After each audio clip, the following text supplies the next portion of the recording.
início do século XXI, algo inesperado aconteceu na consciência humana. Com o futuro do planeta em xeque, as pessoas no mundo rico entenderam que podiam aprender com os indígenas. Para alguns, isso foi um modismo, para outros, uma mudança real de opinião. As pessoas começaram a prestar atenção às falas e escritos de sábios indígenas. As Nações Unidas reconheceram formalmente os direitos dos indígenas. As pessoas entenderam que não podem proteger os lugares mais frágeis do mundo se não protegerem e respeitarem os guardiões desses lugares.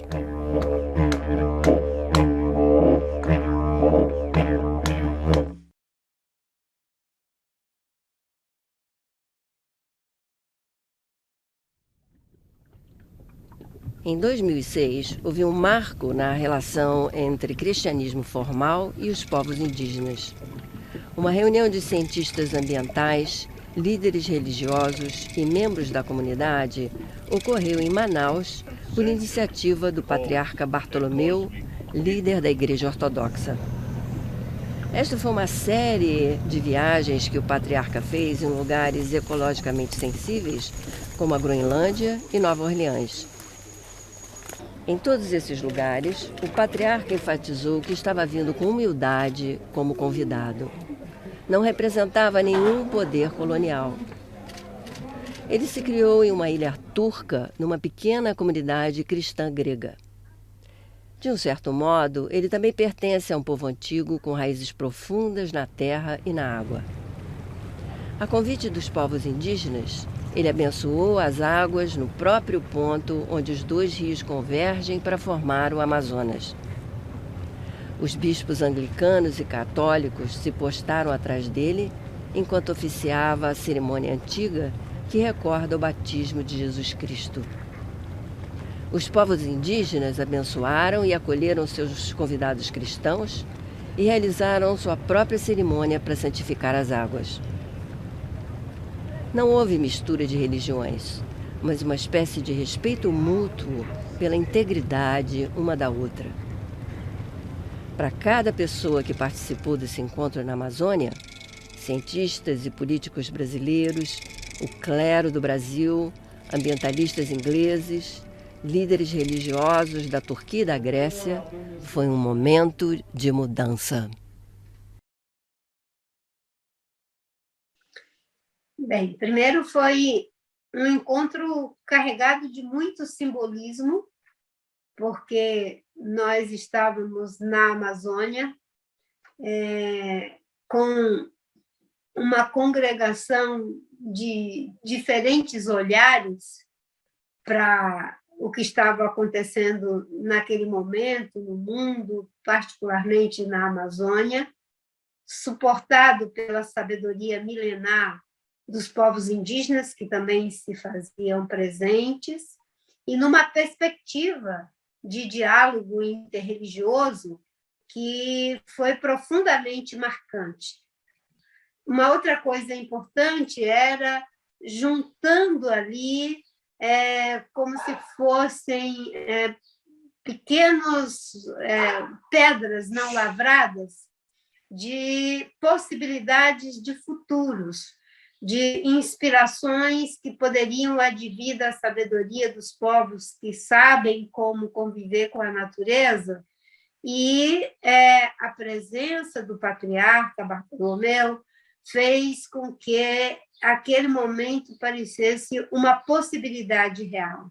Depois de tanta história vivida, de tantas lições aprendidas, de tudo aquilo que não edifica do ponto de vista da perspectiva dos projetos de Deus para a sua criação e para aqueles que ele criou como mordomos dessa criação. My name is Edilberto Francisco Moura Sena. I am a Brazilian from the state of Pará in Amazonia. I am 79 years old, a retired pastor, but a living priest. I was so surprised because it was a big meeting, big convention, 300 people, I think, journalists, scientists, including Vandana Shiva, with the patriarch. And we walked in the field. I took some seeds, said, Reverend, take some seeds in your hands and bring with you to your table to remember what's the disgrace that is happening here in Amazonia. And he was very great with that patriarch. That is my friend also. And then I give an abraço to him. It was the first time I'd been at a high-level event where the indigenous were centre stage. A more intimate gathering in the heart of the forest, on the confluence of the river, and where great minds converged, and there was a cross-pollination of ideas, discoveries that created a spark, and the level of the debate was extraordinary, forever flowing for 7 days and 7 nights, not just in the podium but in the corridors and the canteens. And I remember you could be sitting at breakfast with a bishop or a botanist extolling the virtues of the Brazil nut, or at supper with a shaman or a scientist. O símbolo do encontro amazônico foi ícone da Virgem Maria, representado como uma fonte de água. Margaret Barker, especialista mundialmente famosa em textos e imagens religiosos, explica. Of course, it's a very old icon type, and it's a particular favourite of the patriarch, and originated in just north of Istanbul, Constantinople. There's a very special spring that was holy and so forth. So it's a much loved icon style. But the origin of the idea goes way back to the beginning of the biblical story of the Garden of Eden, where you have the rivers coming out of paradise, water comes, and then the rivers divide into 4 and they go out and they water the earth and they water all human society. And here you've got the lovely picture of Mary presiding as almost like a guardian over those waters, because throughout the biblical tradition, Old Testament and New Testament, water is a symbol of knowledge. And so where water, pure water, flows freely, then the creation is irrigated and human society is nurtured. And all the time you look at that image and you say this also applies to knowledge and how we use our knowledge. Are we using this to irrigate the creation and to irrigate and nourish human society, or are we using it to pollute and to destroy? Hilton Philipson veio para o Brasil em 1982 como banqueiro.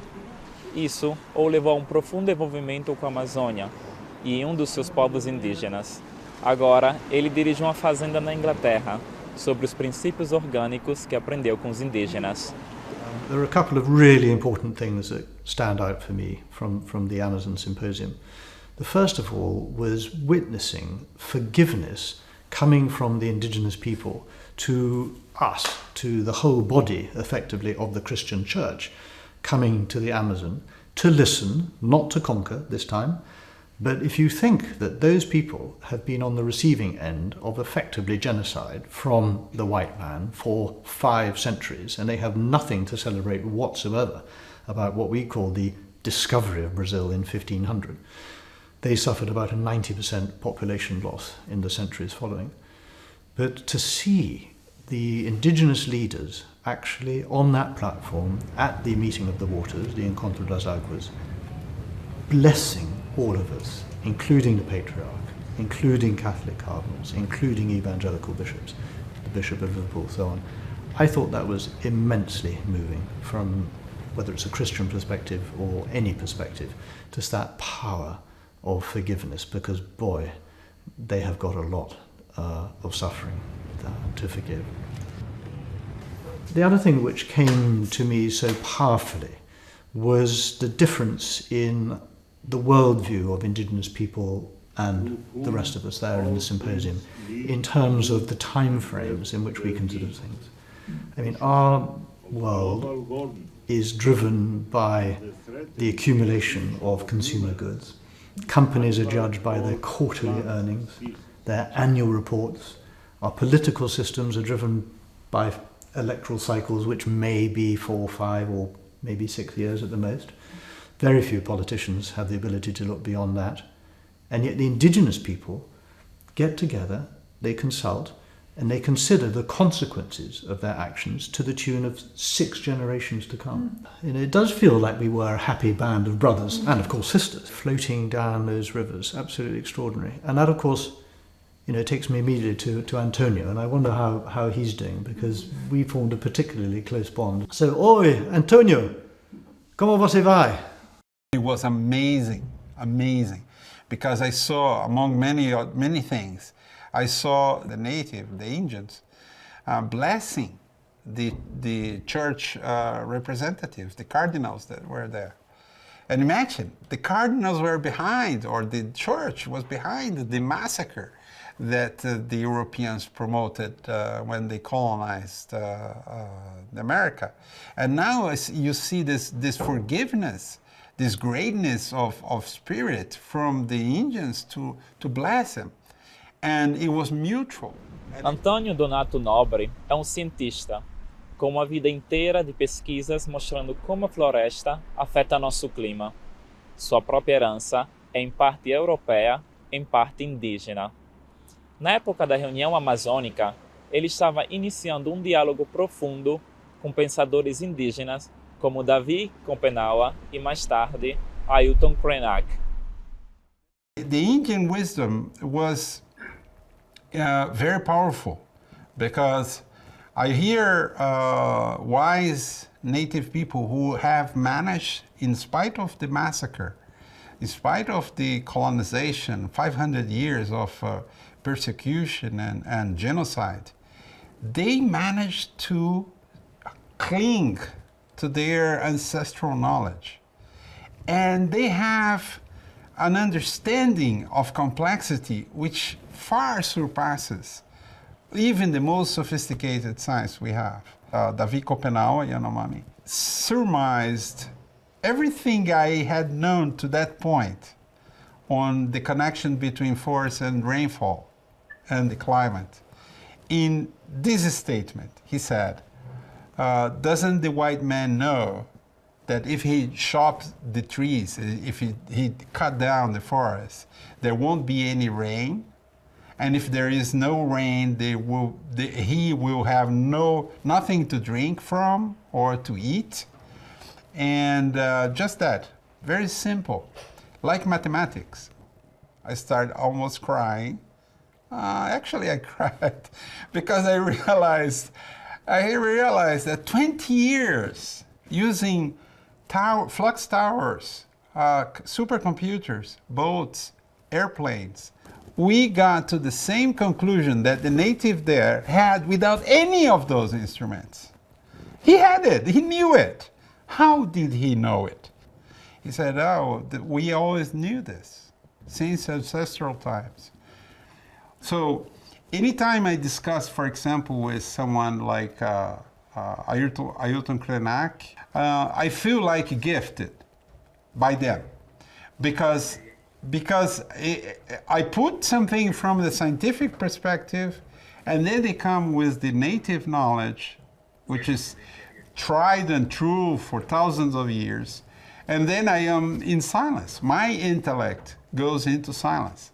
And I realize something as well, that from their knowledge comes a peace, or a sense of fulfillment.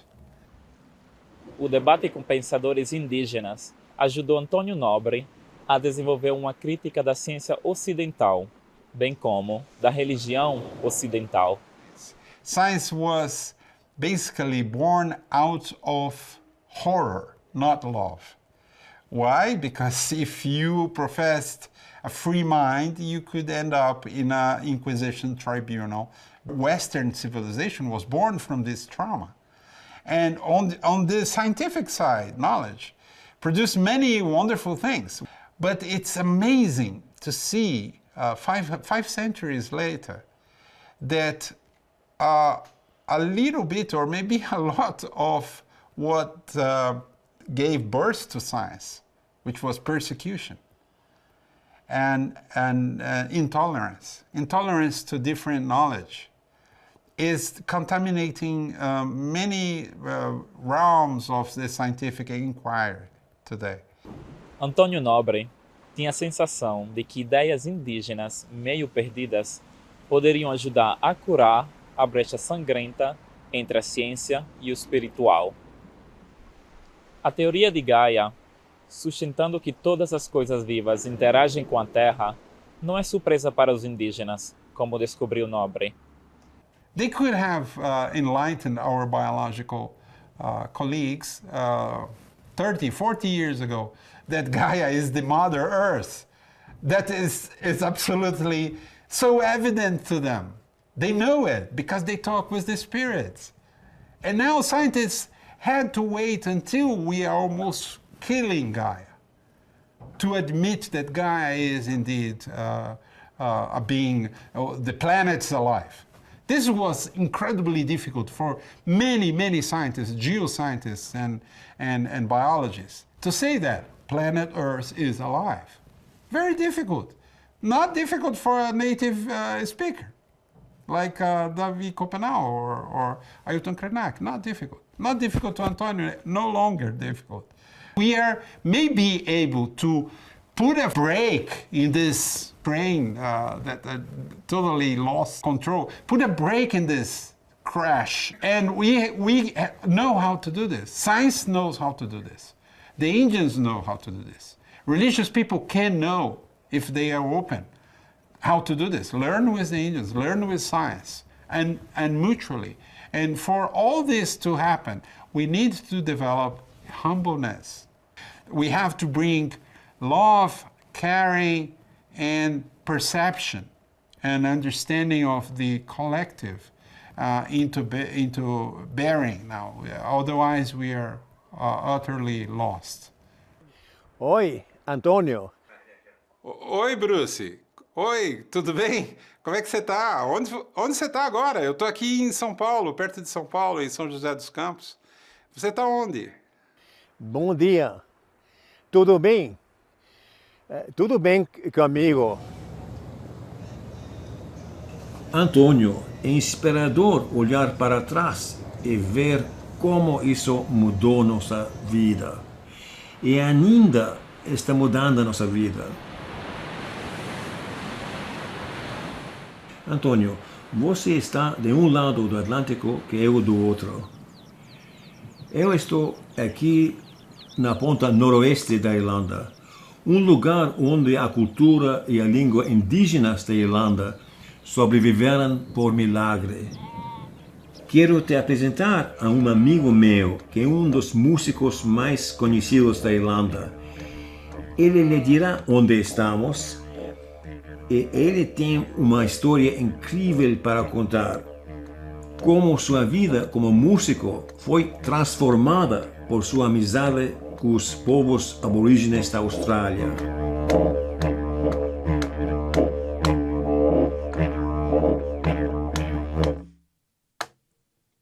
Columkill was a saint. In the 500s he lived.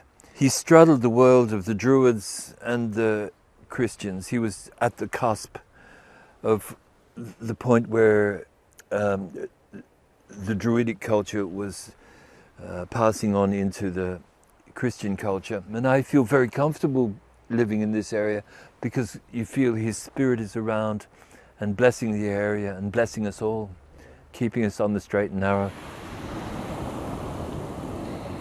I went out to an Aboriginal settlement and went to an elder there and asked to be taught the didgeridoo, and it was an amazing process by which he implanted the knowledge of how to play in my brain without saying it in words. Suddenly I was playing in a traditional rhythm, he was clapping, he was singing, and he'd managed to impart the knowledge to me in a way that bypassed my mental brain. It's almost as if it's some kind of mind-altering substance that takes you see the world in a different way. You begin to notice plants and animals and rocks and trees everything has a beautiful natural familiarity. Every part of nature is intertwined in a way. Everything relates to everything else. And the Aboriginal system recognizes that. And I don't think the Western system does. And so you go from a Western world into the Aboriginal world, all of a sudden, you know, the colors are brighter, you feel the spirit in things, everything seems natural and fantastic. And then when you go back and you leave the Aboriginal culture and you go back to a Western setting, all of a sudden, like, the shops and the cars seem strange and alien.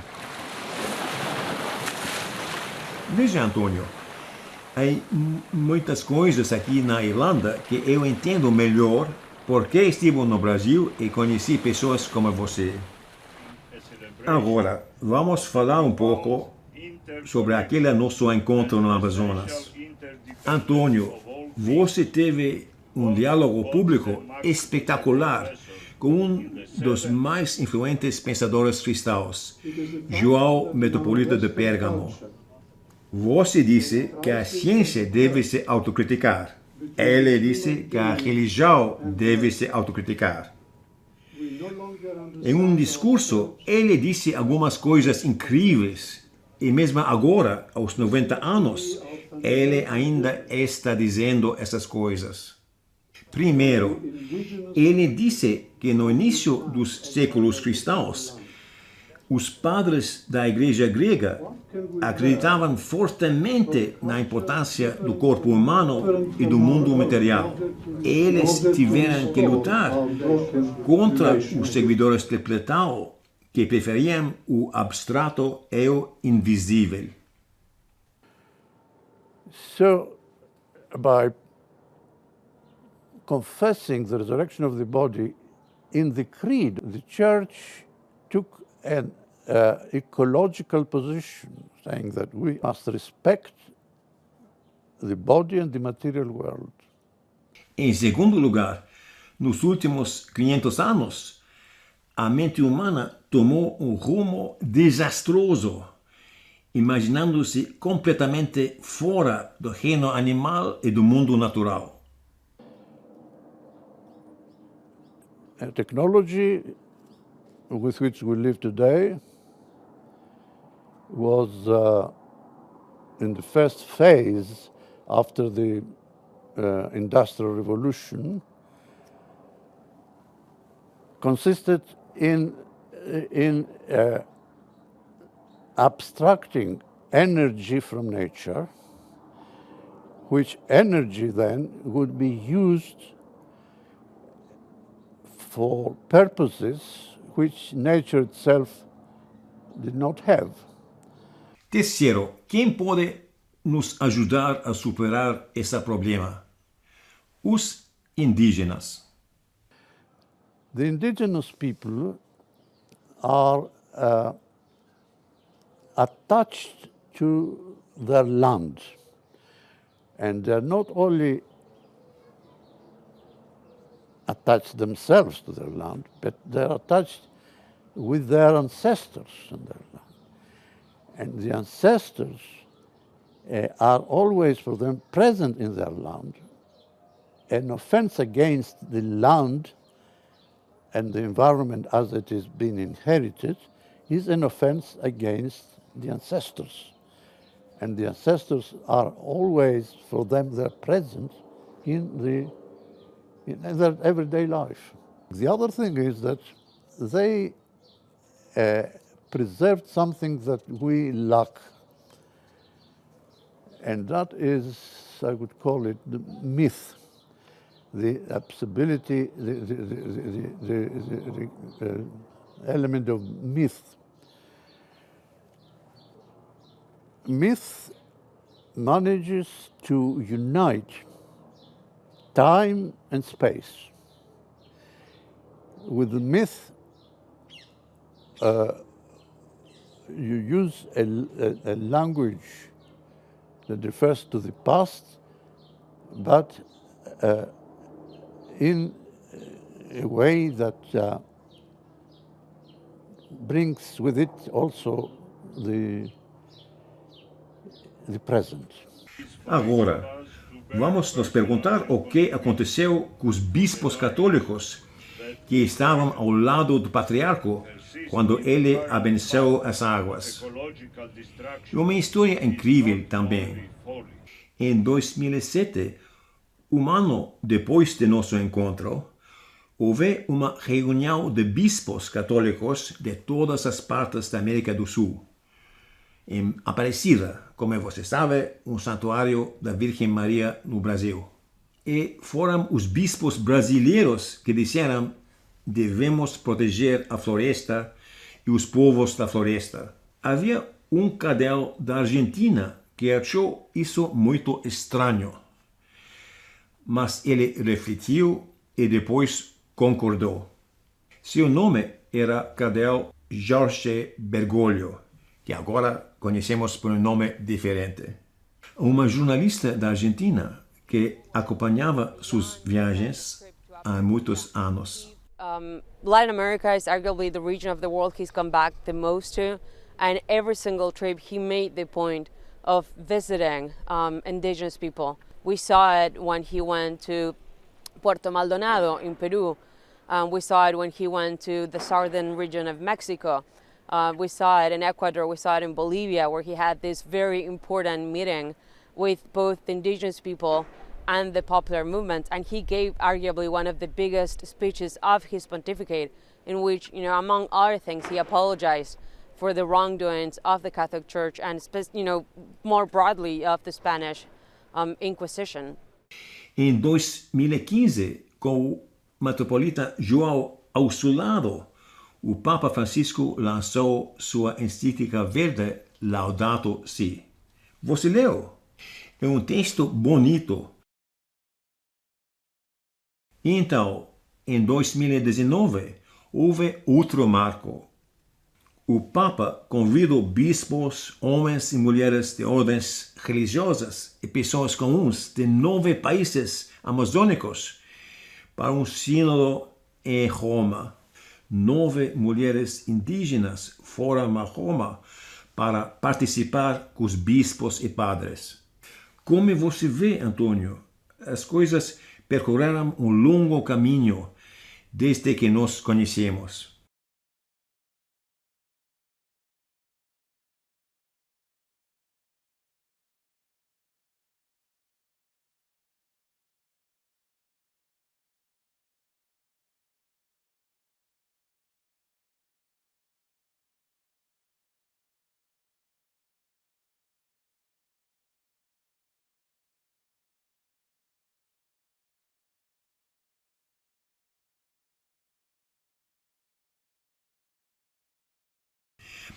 Antônio, para encerrar a conversa, gostaria de reapresentá-lo a uma velha amiga. Uma pessoa que conhecemos na Groenlândia quando você e eu viajamos com o patriarca em 2007. Você se lembra dela? O nome dela é Aleqa Hammond, a ex-primeira-ministra da Groenlândia. Ela é uma Inuit orgulhosa e anticolonialista. Acredita no papel único que os povos indígenas têm que desempenhar para salvar o planeta. Mas ela também se considera uma cristã e ela tem lembranças muito boas da visita do patriarca. I think this time of our history as indigenous people, especially the people of the Arctic, it is a very, very important time. A very important time not only because of our lands and ice and livelihood is changing, but also because it's the time where the people of the Greenlanders are uprising politically. Indeed, the indigenous peoples of the Arctic, especially the Greenlanders, we have lived more than 4,500 years in this region, a place where many other cultures have never managed to survive it because of its harshness and because of the dangers and because of the cold in many ways. But we managed this, and we have undergone several climate changes during our history. We're going to manage this one also. I personally do not think that Christianity is something bad at all. On the contrary, Christianity is a religion that Greenlanders have accepted and have adopted in our lifestyles today. And I think that these two things can go perfectly hand in hand. I have very fond and wonderful memories from the symposium in 2007 with the Patriarch. It was first time for me to meet such a charismatic person, a person that I felt that I gained a lot of love being in his presence. O que você acha de tudo isso, Antônio? Tantas visões contraditórias. Bruce, você falou com muitas pessoas interessantes. Mas você sabe que todos eles têm uma coisa em comum. Todos acreditam que os povos indígenas entendem alguma coisa que nós, como pessoas do mundo rico, não entendemos. E essa coisa, esse nível de consciência, pode ser vital para a proteção da terra. Vamos ver, Antônio, o que nossos queridos amigos de Londres têm a dizer.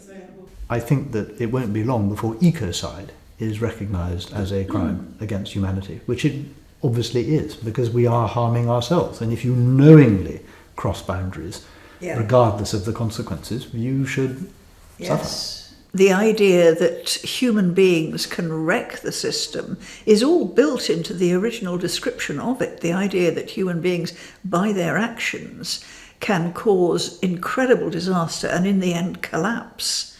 That was known to the Hebrew prophets in the 8th century BC, so we can't say it's news. I think that, whether you're white or black or rich or poor or old or young, Chinese, Russian, Brazilian, British, at the end of the day, we're all in the same boat, no mesmo barco.